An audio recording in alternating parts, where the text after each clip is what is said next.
जय श्री राधे राधे राधे। साथियों, आज बहुत ही सुंदर प्रश्न पूछा है, उसको हम बताने के लिए जा रहे हैं। साथियों, प्रश्न है कि बताइए जी, आगे आने वाले समय में कौन सा अवतार होगा। सुना है कल के अवतार होगा, कल के अवतार कहाँ होगा, कैसे होगा, पूरी जानकारी देने की कृपा करें।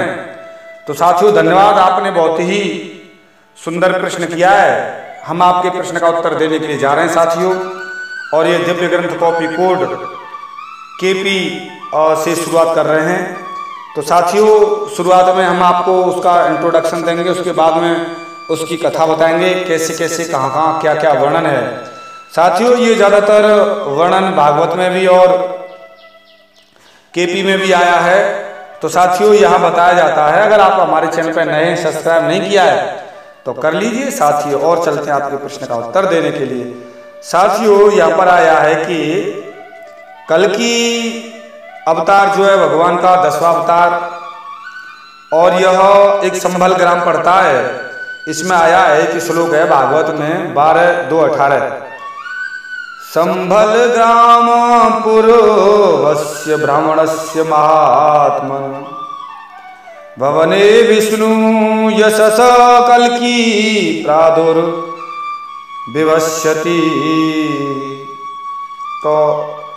तो साथियों, यहाँ पर ये श्लोक आया है कि प्रादुर्भविष्यति।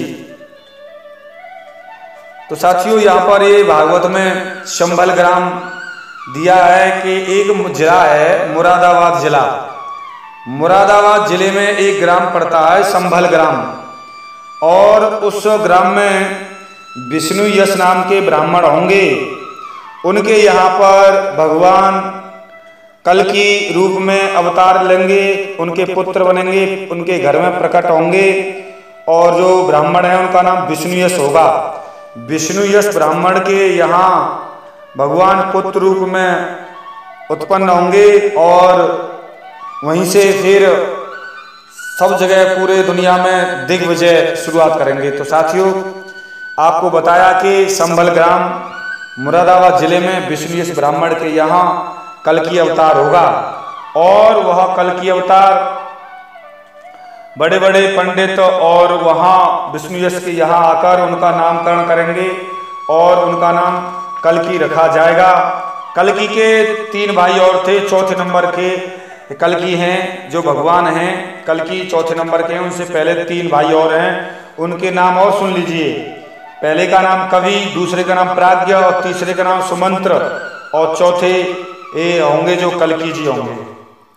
तो साथियों, यहाँ पर विष्णु भगवान कल्की रूप में हुए हैं, और कल्की के जो संस्कार हुए, वेद आदि के जितने 10 संस्कार होते हैं, सभी जनेऊ संस्कार और ये जितने भी संस्कार होने के पश्चात में, और कल्की भगवान गुरुकुल में अध्ययन करने के लिए जाएंगे, और वहाँ गुरुकुल में अध्ययन करते समय उनके जो मुख्य गुरु होंगे, उस गुरुकुल में महेंद्रगिरी पर्वत पर रहने वाले परशुराम जी महाराज, वही परशुराम जी जिन्होंने 21 बार पृथ्वी को छत्र विहीन किया था, वही परशुराम जी अपने आश्रम में ले जाकर कल्की भगवान को वेद आदि सभी पूरा दिव्य ज्ञान, पूरे शास्त्रों का ज्ञान और पूरा अध्ययन कराएंगे।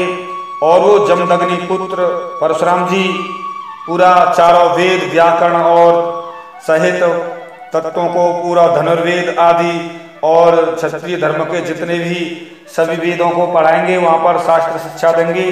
धनुर्वेद की, गंधर्व वेद की, 64 कलाओं की पूरी शिक्षा देने के बाद में, और जब उस समय भगवान कहते हैं कि अब मैंने आपसे पूरी शिक्षा ग्रहण कर ली, आपको मैं दक्षिणा में क्या दूं, तो परशुराम जी बोले, मैं आपसे क्या मांगता हूं, आप ऐसा करो, अगर दक्षिणा में देना चाहते हैं मुझे, तो आप मुझसे जो विद्या आपने प्राप्त की है, और शिव जी से आप शस्त्र विद्या और ग्रहण करें, और वेद मूर्ति सुख को पा लीजिए, और शिव जी आपको वो सुख प्रदान करेंगे, तोता देंगे, और शिव जी आपको दिव्य अश्व देंगे, और उस अश्व को लेकर आप दुनिया में दिग्विजय करेंगे और आप जाकर सिंगल द्वीप पर रहने वाली दिव्य कन्या पद्मा के साथ में आप विवाह करके सनातन धर्म की स्थापना करें।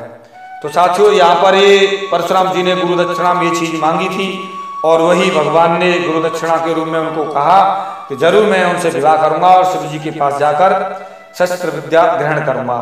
तो ऐसे करके पूरी उनको आश्वासन देने के पश्चात में अब भगवान जाते हैं और शिव जी के पास में जाकर वहाँ शिव जी की दिव्य स्तुति करते हैं और दिव्य स्तुति करने के पश्चात में शिव जी प्रसन्न हो जाते हैं और शिव जी प्रसन्न हो जाते हैं तो यही कहते हैं वरदान मांग लो,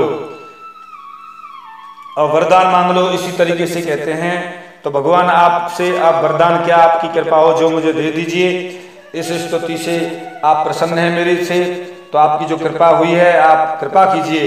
तो शिव जी ने जो गरुड़ के अंश का से उत्पन्न हुआ था एक घोड़ा प्रदान किया और वह जहाँ चाहे हर जगह जा सकता था, सर्वत्र गति थी उसकी, वो दिव्य था, उसे कोई नहीं रोक सकता था, सर्वत्र गति थी, अग्नि में, पानी में, पृथ्वी में, पहाड़ों में, सर्वत्र वह जा सकता था, किसी भी लोक में अनोखा रूप धारण कर सकता था। इसीलिए दिव्य घोड़ा दिया शिव जी ने और एक तोता दिया, वह सर्वज्ञ था, सबको जानता था, सारी बातें बताता था। घोड़ा तोता दिया और इनको ग्रहण करो, कर लिया ग्रहण उनको, और घोड़े के पश्चात में सर्व शास्त्रज्ञ, अस्त्र शस्त्र विशारद, सर्व वेद पारसी, सर्व विजयी भगवान को वरदान दिया और एक तलवार दी थी, लाल तलवार और दी, जिसको मान ये दिव्य है, इसका वार कभी खाली नहीं आता, ये जहाँ साथ रहेगी तुम्हें कोई नहीं जीत सकता, इसलिए दिव्य तलवार दी, अश्व दिया और तोता दिया, वो दिव्य थे जिनकी दिव्यता का क्या वर्णन किया जा सकता है।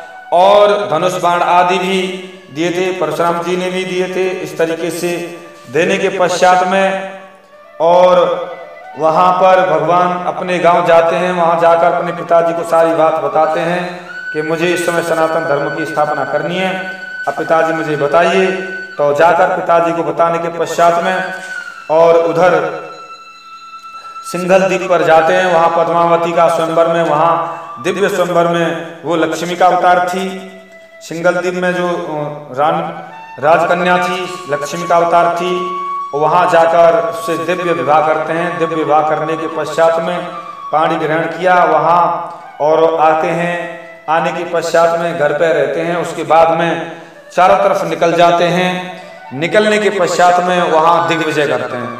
तो साथियों, मैंने संक्षिप्त में आपको ये बताया कि किसने शिक्षा दी, अश्व कहाँ से प्राप्त हुआ, धनुष बाण कहाँ से प्राप्त हुए, तोता कहाँ से, पूरी जानकारी संक्षिप्त में मैंने देने का प्रयास किया साथियों। और आपको ऐसा लगता है कहीं कोई चीज समझ नहीं आती है तो जरूर कमेंट करें, आपके प्रश्न का उत्तर दूंगा मैं साथियों। और ये हमने जो बताया है कि संबल ग्राम में भगवान का कल की अवतार होगा वो भी बता दिया और पूरा वृतांत साथियों संक्षिप्त में बताने का प्रयास किया है। अगर आपको कहीं लगता है समझ नहीं आया तो जरूर कमेंट करें, आपके प्रश्न का उत्तर दिया जाएगा। और साथियों, वीडियो को बार बार रोक कर देख सकते हैं जिससे कोई बात न रहे, समझ आ जाएगी साथियों। और साथियों, बताने का ज्यादातर प्रयास किया आपके प्रश्न का उत्तर देने के लिए कि पूरा वृतांत और श्लोक भी बताया, भागवत से भी, अन्य पुराणों से भी बताया है मैंने। और साथियों, फिर भी कोई चीज समझ नहीं आती है तो साथियों जरूर कमेंट करें। मिलता हूं किसी एक विशेष गहरे रहस्य के साथ में, तब तक के लिए जय श्री राधे राधे राधे, जय श्री राधे राधे राधे, जय श्री राधे राधे राधे।